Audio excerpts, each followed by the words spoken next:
कक्षा 7वीं, विषय विज्ञान, चैप्टर 9वां। अब पहले मैंने करवाया था जिस तरह मृदा की परतें, इसमें ह्यूम्स, जल, मृत्तिका, बालू, बजरी। अब है उसके बाद में संस्तर स्थिति, आधारशिल। अब है इसके अंदर मृदा के प्रकार। अब देखो कि मृदा जो है बालू, चिकनी, लाल, दोमट, कांप मृदा, तो ये है। तो अब इसमें आप देखोगे कि सेलों के टूटने से विभिन्न पदार्थों के छोटे छोटे कण निर्मित होते हैं जिनमें बालू और चिकनी मिट्टी सम्मिलित है। किसी मृदा में बालू चिकनी मिट्टी का अनुपात उस मूल सेल पर निर्भर करता है जिससे वह उसके कण बने होते हैं। सेल कणों और ह्यूमस का मिश्रण मृदा कहलाता है। तो जीवाणु जैसे बैक्टीरिया, पादप मूल, केंचुए जैसे जीव भी मृदा के महत्वपूर्ण अंग हैं। तो अब मृदा के उसमें पाए जाने वाले विभिन्न जो है साइज के, माप के कणों के अनुपात के आधार पर वर्गीकृत किया जाता है। यदि मृदा में बड़े कणों का अनुपात अधिक होता है तो वह बालू मृदा कहलाती है। यदि बारीक कण अधिक होते हैं तो वह मृण मृदा कहलाती है। यानी कि मोटे कण होंगे जिसमें तो वह बलुई मृदा कहलाएगी, और जिसमें कण बिल्कुल ही सूक्ष्म होंगे, छोटे होंगे, तो वह मृणमय मृदा होगी। और यह बड़े और छोटे कणों की मात्रा लगभग समान होती है। तो यह दोमट मृदा भी कहलाती है। तो इसे विभिन्न वर्गीकरण में किया जाता है। तो मृदा के कणों के माप और उसके गुणों पर बहुत प्रभाव होता है। बालू के कण अपेक्षाकृत बड़े होते हैं, ये आसानी से एक दूसरे से जुड़ नहीं पाते। बालू मिट्टी के जो कण होते हैं वो पानी में भिगो करके सुखा दोगे तो भी वो कण इसी तरह अलग अलग हो जाएंगे। तो इस प्रकार ये बालू की विशेषता होती है। पानी को ये सोख लेती है, जल्दी सोखती है। तो इनके बीच काफ़ी रिक्त स्थान होता है। ये स्थान वायु से भरे होते हैं। हम कह सकते हैं कि बालू सुवातित होती है, यानी कि बालू के अंदर हवा का प्रवेश होता है। बालू के कणों के बीच के स्थानों से जल की निकासी तेजी से होती है, अतः बालुई मृदा हल्की, सुवातित और शुष्क होती है। तो इस कारण से परस्पर जुड़े रहने के कारण उनमें रिक्त स्थान बहुत कम होता है। बलुई मृदा के विपरीत उनके कणों के बीच सूक्ष्म स्थानों के जल रुक जाता है, अर्थात उनमें चिकनी मिट्टी में वायु कम होती है लेकिन भारी होती है। इसमें बलुई मृदा अपेक्षाकृत अधिक होती है। तो पादप को उगाने के लिए सबसे अच्छी मृदा है वो दोमट मृदा है।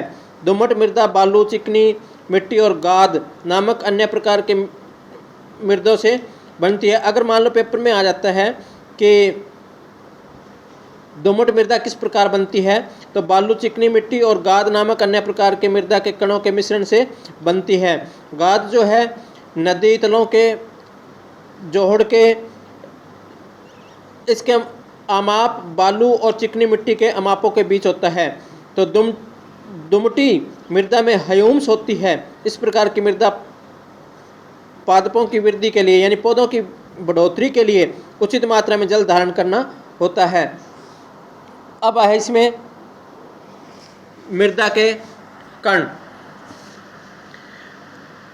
के बारे में आपने जानना लिया, और मृदा के जल संतुलन पर तो हम इस प्रकार से ये अब है मृदा में नमी। अब गर्मी के दिनों में किसी गर्म दिन की दोपहर में किसी खेत अथवा खुले मैदान से होकर के गुजरते हैं तो आपने देखा होगा ज़मीन के ऊपर वायु कंपदीप्त हो जाती है। अर्थात ऐसा दिखता है जैसे गर्म वायु वैसे ही ऊपर उठती है, जैसे आग के अलाव से उठती है। तो ऐसा जानने के लिए हम कुछ करते हैं। अब ये देखिए, मृदा में से नमी हटाना। अब इसमें जल की, ये पहले जल की बूंदें आ गई, फिर कवथ नली आ गई, मृदा नमूना आ गया, बर्नर आ गया। तो बर्नर के ऊपर हम कवथ नली के अंदर कुछ मिट्टी के नमूने डालेंगे, तो जिसके हम गर्म करेंगे तो उसके अंदर पानी की बूंदें होगी, तो वो ऊपर आ जाएंगी। तो गर्म करने पर मृदा में से जल वाष्पित होकर ऊपर उठता है।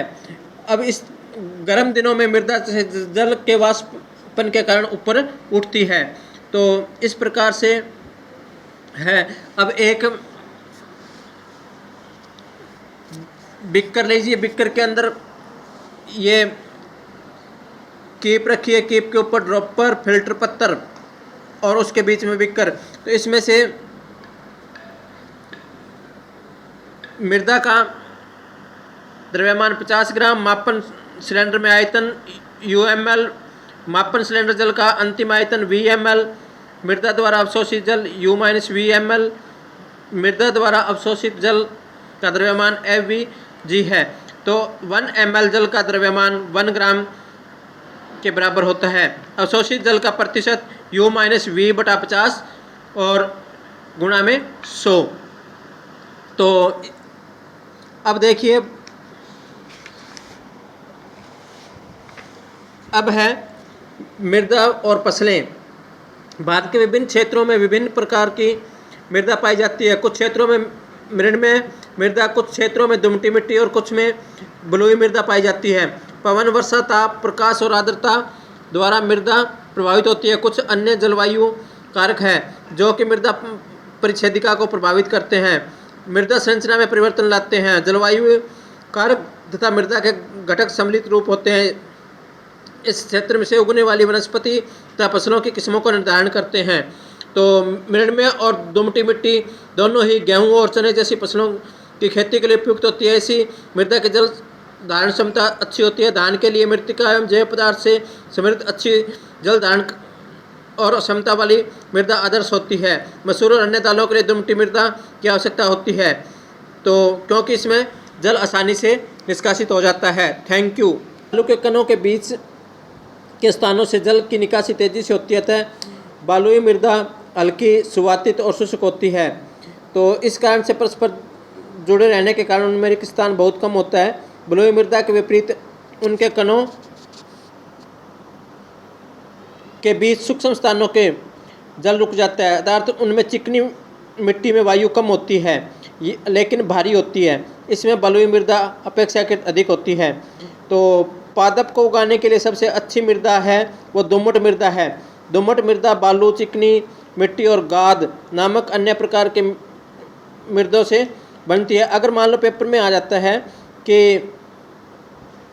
दोमट मृदा किस प्रकार बनती है, तो बालू, चिकनी मिट्टी और गाद नामक अन्य प्रकार के मृदा के कणों के मिश्रण से बनती है। गाद जो है नदी तलों के जोड़ के इसके अमाप बालू और चिकनी मिट्टी के अमापों के बीच होता है। तो दुमटी मृदा में ह्यूमस होती है। इस प्रकार की मृदा पादपों की वृद्धि के लिए यानी पौधों की बढ़ोतरी के लिए उचित मात्रा में जल धारण करना होता है। अब है इसमें मृदा के कण के बारे में आपने जानना लिया और मृदा के जल संतुलन पर। तो हम इस प्रकार से ये अब है मृदा में नमी। अब गर्मी के दिनों में किसी गर्म दिन की दोपहर में किसी खेत अथवा खुले मैदान से होकर के गुजरते हैं तो आपने देखा होगा ज़मीन के ऊपर वायु कंपदीप्त हो जाती है। अर्थात ऐसा दिखता है जैसे गर्म वायु वैसे ही ऊपर उठती है जैसे आग के अलाव से उठती है। तो ऐसा जानने के लिए हम कुछ करते हैं। अब ये देखिए, मृदा में से नमी हटाना। अब इसमें जल की, ये पहले जल की बूंदें आ गई, फिर कवथ नली आ गई, मृदा नमूना आ गया, बर्नर आ गया। तो बर्नर के ऊपर हम कवथ नली के अंदर कुछ मिट्टी के नमूने डालेंगे, तो जिसके हम गर्म करेंगे तो उसके अंदर पानी की बूंदें होगी, तो वो ऊपर आ जाएंगी। तो गर्म करने पर मृदा में से जल वाष्पित होकर ऊपर उठता है। अब इस गर्म दिनों में मृदा से जल के वाष्पन के कारण ऊपर उठती है। तो इस प्रकार से है। अब एक राना, अब इसमें जल की, ये पहले जल की बूंदें आ गई, फिर कवथ नली आ गई, मृदा नमूना आ गया, बर्नर आ गया। तो बर्नर के ऊपर हम कवथ नली के अंदर कुछ मिट्टी के नमूने डालेंगे, तो जिसके हम गर्म करेंगे तो उसके अंदर पानी की बूंदें होगी, तो वो ऊपर आ जाएंगी। तो गर्म करने पर मृदा में से जल वाष्पित होकर ऊपर उठता है। अब इस गर्म दिनों में मृदा से जल के वाष्पन के कारण ऊपर उठती है। तो इस प्रकार से है। अब एक बिक्कर लीजिए, बिक्कर के अंदर ये कीप रखी है, कीप के ऊपर ड्रॉपर, फिल्टर पत्थर और उसके बीच में बिक्कर। तो इसमें से मृदा का द्रव्यमान 50 ग्राम, मापन सिलेंडर में आयतन UmL, मापन सिलेंडर जल का अंतिम आयतन VmL, मृदा द्वारा अवशोषित जल U-VmL, मृदा द्वारा अवशोषित जल का द्रव्यमान FVG है। तो 1 ml जल का द्रव्यमान 1 ग्राम के बराबर होता है। अवशोषित जल का प्रतिशत U-V/50 और गुणा में 100। तो अब देखिए, अब है मृदा और फसलें। भारत के विभिन्न क्षेत्रों में विभिन्न प्रकार की मृदा पाई जाती है। कुछ क्षेत्रों में मृणमय मृदा, कुछ क्षेत्रों में दुमटी मिट्टी और कुछ में बलुई मृदा पाई जाती है। पवन, वर्षा, ताप, प्रकाश और आर्द्रता द्वारा मृदा प्रभावित होती है। कुछ अन्य जलवायु कारक हैं जो कि मृदा परिच्छेदिका को प्रभावित करते हैं, मृदा संरचना में परिवर्तन लाते हैं। जलवायु कारक तथा मृदा के घटक सम्मिलित रूप होते हैं। इस क्षेत्र में से उगने वाली वनस्पति तथा फसलों की किस्मों को निर्धारण करते हैं।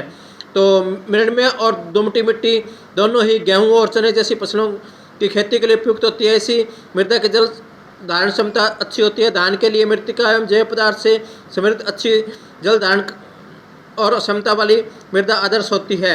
मसूर और अन्य दालों के लिए दोमटी मृदा की आवश्यकता होती है, तो क्योंकि इसमें जल आसानी से निष्कासित हो जाता है। Thank you.